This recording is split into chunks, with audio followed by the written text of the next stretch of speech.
নদীর শান্ত বুকে ভেসে বেড়াচ্ছে বাহারি রঙের অসংখ্য ভেলা।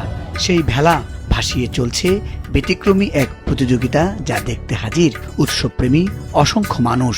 আর এই বাঁধনহারা আগ্রহের কারণ, জলে ভাসা এসব ভেলা তৈরি হয়েছে ঐতিহ্যবাহী বাথটাব দিয়ে। এই প্রতিযোগিতা এখন বেলজিয়ামের ডিনিমের সংস্কৃতির এক অবিচ্ছেদ্য অংশ, যার শুরু হয় 1982 সালে ইতালির একটি খবর থেকে অনুপ্রাণিত হয়ে। প্রতিযোগিতার নিয়ম হচ্ছে প্রতি ভেলায় অন্তত একটি বাথটব থাকতে হয়। এবারের আসরে মিউজিক্যাল থিমে সাজানো হয়েছিল প্রতিটি ভাসমান জলযান, যা নদীর জলরাশিকে দেয় এক জাদুকরী রূপ।